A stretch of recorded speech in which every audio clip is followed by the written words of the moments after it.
할렐루야. 하나님 살아계십니다. 살아계신 그 하나님의 은혜와 평강과 축복이 저 여러분들 그리고 영상으로 예배하는 모든 분들에게 함께하게 되기를 주의 이름으로 축복합니다. 우리 성가대가 오늘 귀한 찬양 이렇게 아침에 더 감명 깊게 들었던 이유는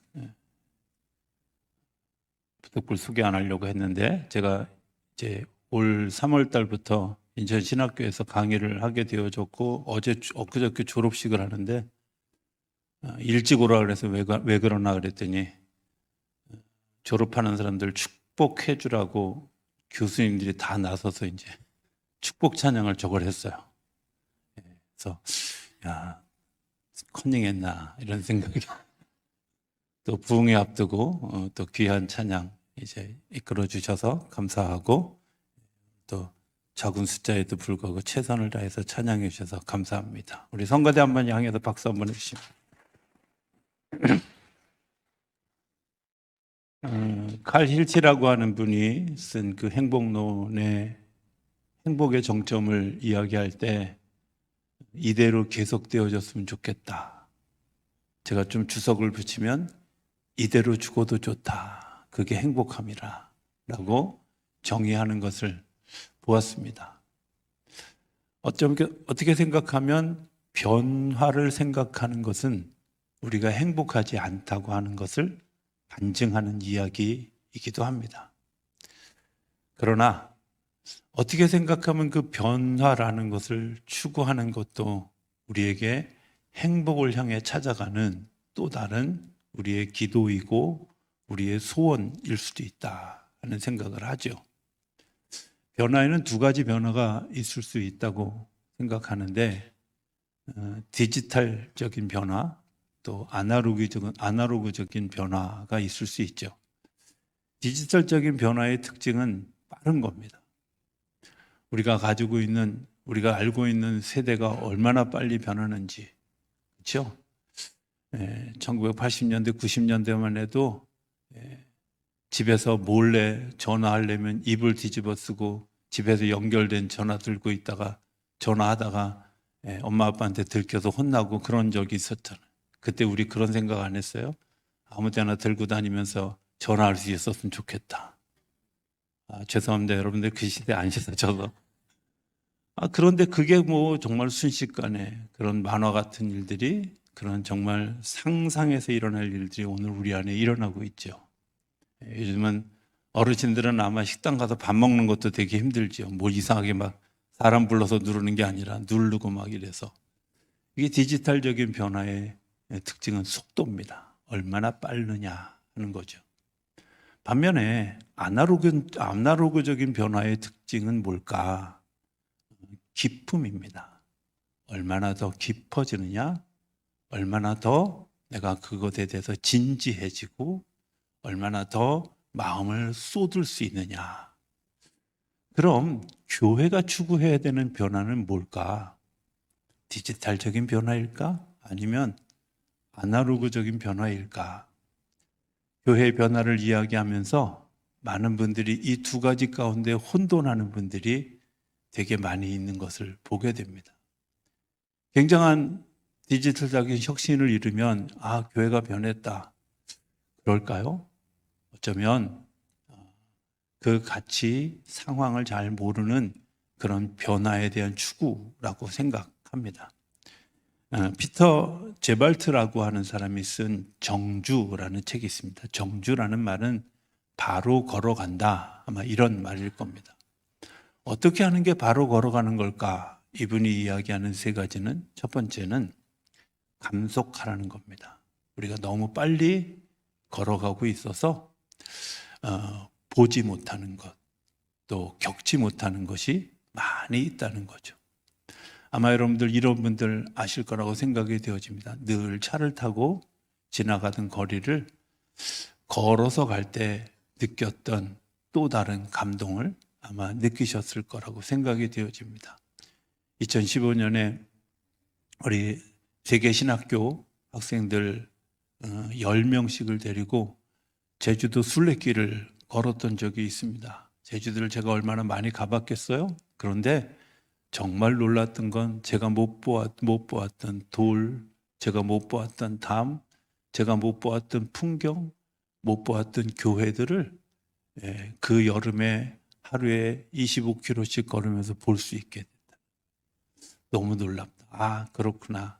인생을 살아가며 정주하는 첫 번째 조건은 우리가 감속하는 겁니다. 빨리 가야 되는 게 아니라 천천히. 두 번째, 이분이 얘기하는 두 번째는 방향이 중요합니다 하는 거예요. 내가 바로 가고 있는지 방향 설정을 하는 거. 그렇죠? 우리가 어디를 가다가 차를 타고 가다 보면 이 내비게이션에서 이런 소리 가끔 하죠. 방향, 이 경로가 재설정되었습니다. 여러분들은 한 번도 내비게이션 말을 어기고 따라가 본 적이 없으신 분이군요.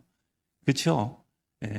경로를 재설정하는데 그 경로를 재설정하는 일의 기준이 뭐예요? 목표잖아요. 우리가 그 목표를 향해서 길을 잊어버리지 않게 하는 길은 내가 그 경로 재탐색을 늘 하여야 한다고 하는 거죠. 세 번째는 내가 의무나 구속을 받아들여야 한다는 것이 이 피터 제발티의 정주 가운데서 나오는 이야기입니다. 이런 거죠. 내가 어디에 속해 있는지, 내가 그것을 위해서 어떤 의무를 감당해야 하는지 하는 것들을 알아야 한다는 겁니다. 반면에 우리를 슬프게 하는 일들이라고 하는 책에 보면 슬프게 하는 세 가지가 있는데, 하나는 성공이 뭔지 모르고 성공하려고 한다. 두 번째는 실패의 원인을 모른다. 세 번째는 실패의 원인을 아는데도 수정하려고 하지 않는다. 이런 거. 오늘 본문의 이야기 우리가 잘 아는 이야기입니다. 나는 포도나무요, 너희는 가지니 그가 내 안에 내가 그 안에, 말씀하시는 주님의 말씀 우리가 너무 잘 알지요. 오늘 성경에는 이렇게 얘기합니다. 나를 떠나서는 너희가 아무것도 할 수 없다. 그렇습니까? 저는 삶을 살아가면서 늘 느끼는 것 중에 하나는 이 말이 정말 진리이구나. 나를 떠나서는 아무것도 할 수 없다는 겁니다. 우리는 흔히 실패하는 원인을 기술이 없습니다, 공부를 못했습니다, 혹은 자본이 없습니다, 시간이 부족합니다, 이렇게 이야기하는 경우가 있습니다. 그런데 때로는 이런 생각을 해봅니다. 내가 상식을 떠났습니다, 내가 양심을 버렸습니다, 이런 일들은 아니었는지 말입니다. 내가 나만 생각하고 공동체를 생각하지 못했습니다. 손익계산만 하다 양심에 다가오는 가책조차도 버렸습니다. 그것 때문에 모든 사람을 불행하게 했습니다. 진리를 떠났고 진리를 인정하지 않았습니다. 아마 이런 일들이 우리가 살아가는 세상이 어려워지는 이유라고 생각이 되어집니다. 세상을 이끌고 가는 두 가지 잘못된 원리가 있다고 저는 생각하는데, 하나는 소위 힘이 세상을 지배한다고 하는 약육강식의 생각입니다. 힘 있는 자가 권력을 차지하고 힘 있는 자가 모든 것을 차지하는 그런 일들, 과연 그럴까, 이런 생각을 해봅니다. 이 힘 있는 문화의 영향으로 나타난 일들로 가장 파괴적인 일이 뭐냐면 소위 이 아프리카의 흑인들을 죽이는 일이었습니다. 그들을 노예로 삼고 노예는 죽여도 좋다고 하는 그런 생각 때문에 수많은 흑인들이 생명의 희생양이 되어졌습니다.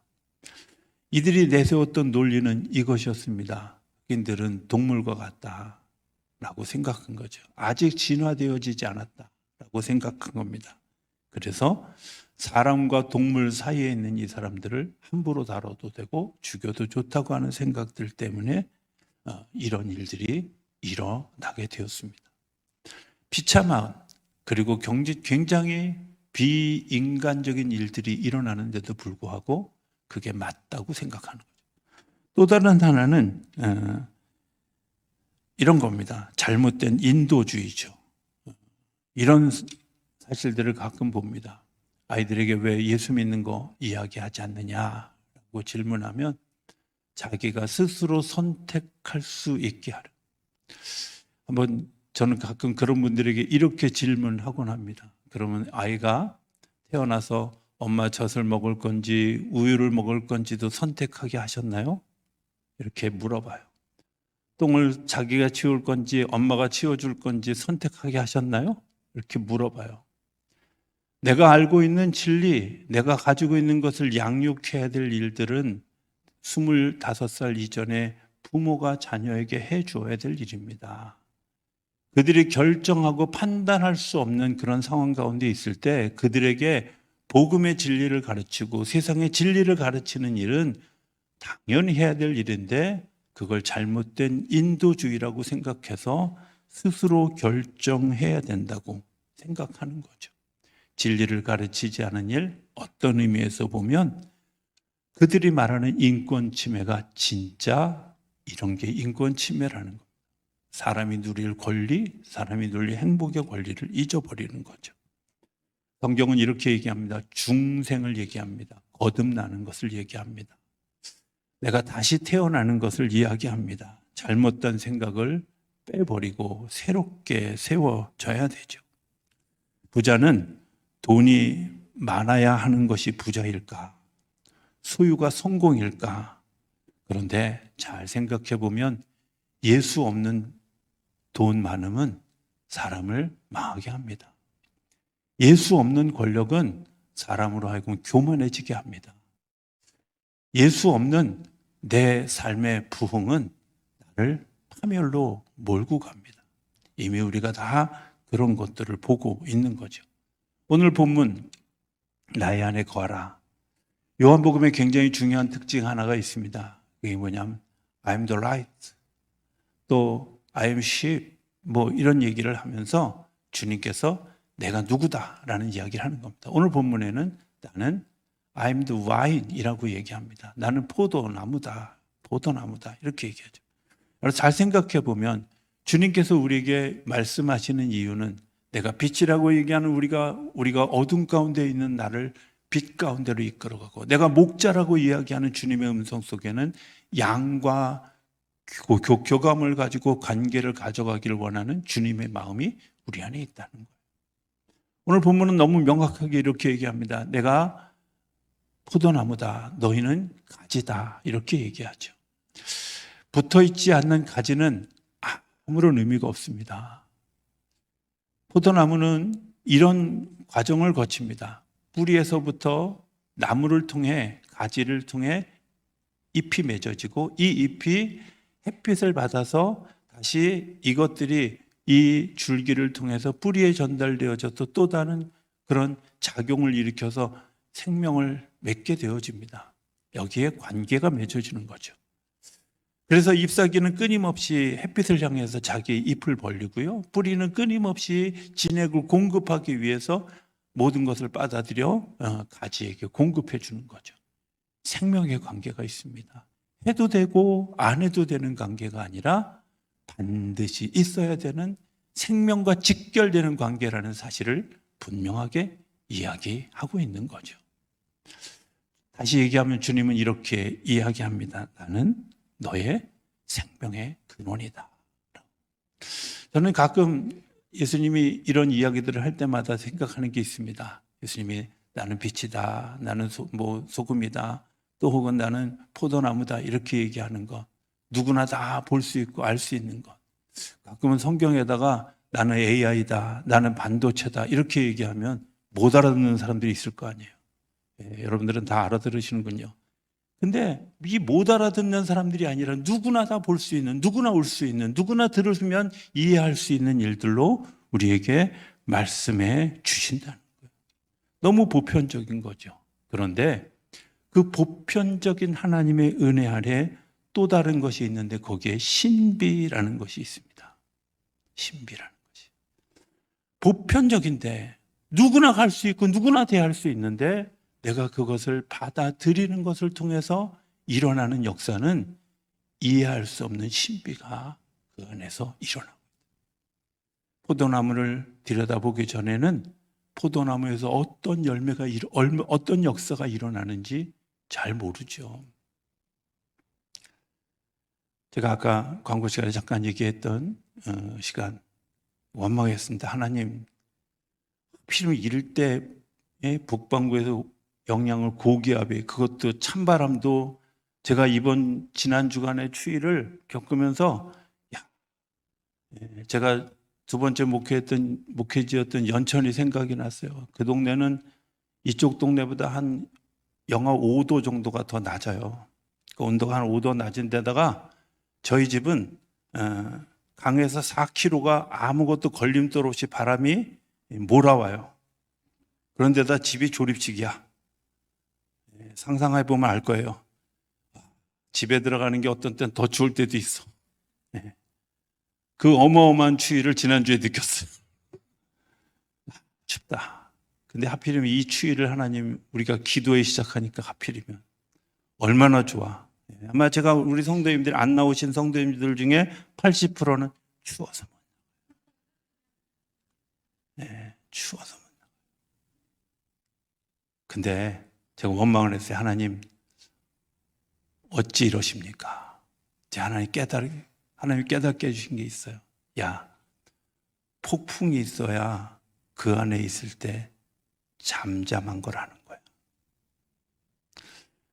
그러면서 깨닫게 해준 얘기가 뭐였냐면 오늘 아침에 저희 아내하고 이야기하면서도 제가 오늘 설교할 걸 어떻게 알고 아침부터 꿈 얘기를 했는지 모르는데 이런 거예요. 이스라엘 백성들이 하나님의 역사를 본 것은 어디서 보았냐면 요동치고 환란이 있고 어려움이 있을 때 하나님의 역사를 봤어요. 홍해 앞에 다다라서 우리가 죽었습니다. 저 뒤에는 애굽의 병사들이 쫓아옵니다. 우리 길을 막혔습니다. 그때 놀라운 건 하나님이 홍해를 열어주셨어요. 이스라엘 백성들이 광야에 나가서 자기들 지금 먹고 사는 것도 힘든데 갑자기 아말렉이 쳐들어왔어요. 그들이 가지고 있는 무기라군요. 먼 길 걸려고 들고 나온 지팽이하고 그래도 혹시 농사 지을 때 쓰려고 호미하고 낫밖에 안 들고 나왔어. 근데 그 전쟁을 싸워야 되는데 그 전쟁에서 하나님이 이기게 하시는 것은요. 그들이 가지고 있는 소용돌이와 아픔과 고통 속에서 하나님의 역사를 보았어요. 깨닫고 나서 감사했어요. 하나님 이번 부흥회를 통해서 놀라운 일을 행하실 것이다. 이번 부흥회를 통해서 놀랍게 은혜를 부어주실 것이다. 이렇게 얘기했는데도 춥다고 이번 주 기도에 안 오시는 분들은 아예 포기한 걸로 저는 간주하겠습니다. 정말 놀라운 일들이 일어날 것을 믿습니다. 왜냐? 누가 왔기 때문에가 아니라 이미 준비하는 과정에서 하나님이 보여주신 거죠. 정말 바쁜 한 주간을 보냈고 이번 또 2주간도 제가 굉장히 분주하게 지내요. 아니 하필이면 이때 하나님 픽스를 거기다 시켜놔가지고 이렇게 고생시키십니까? 아니요.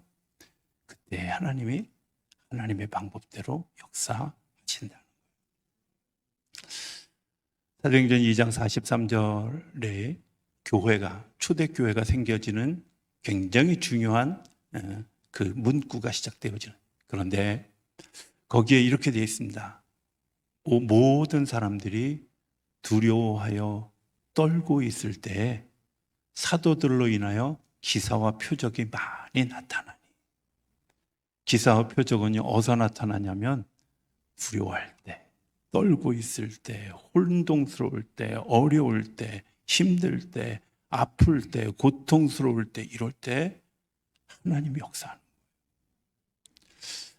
환경이 문제가 아니라 내 믿음의 고백이 문제죠.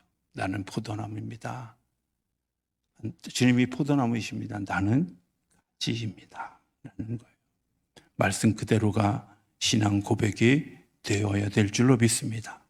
바울은 이렇게 얘기합니다. 내가 사는 것이 그리스도니 죽는 것도 유익합니다.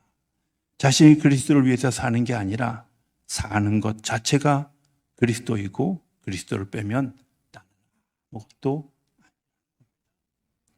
나의 삶에 있어서 그분을 빼고 나면 나는 더 이상 아무것도 아니라는 것. 내가 예수를 떠나는 것, 포도나무를 떠나는 것, 그 줄기에서 끊어지면 6절의 말씀처럼 말라버리고 또 사람들에 의해서 불태워져 버리고 마는 아주 미약한 존재라고 하는 것을 이야기합니다. 주님이 오늘 우리에게 뭐라고 말씀하실까? 새로운 세상을 이야기합니다. 새로운 세상은 어떻게 이루어지는 걸까? 욕하고 원망하고 소리 지른다고 되어질까? 저는 그렇게 생각하지 않습니다. 하나님이 그 작은 싹을 틔웠을 때 그 싹이 영향을 발휘해서 하나님의 역사가 일어났던 것을 보게 되지요. 어떤 사람에 의해서 하나님이 역사하셨을까? 이사야 6장에 보면 하나님이 이사야를 부르실 때 굉장히 슬프고 비통스러운 상황에서 이사야를 불렀습니다.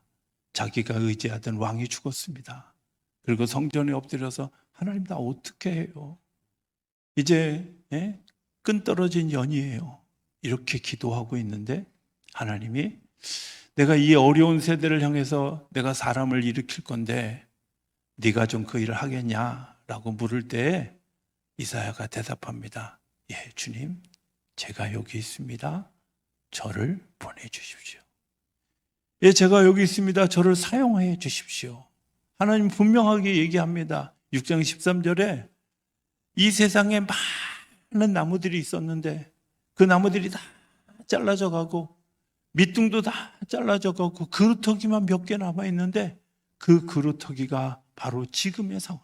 그런데 내가 그 그루터기가 되어졌을 때 그 속에서 생명의 역사들이, 생명의 열매들이 일어나게 될 거야. 말씀해. 뭐 할 때? 주님, 제가 여기 있습니다. 저를 보내주십시오. 저를 사용하여 주십시오 하고 선택.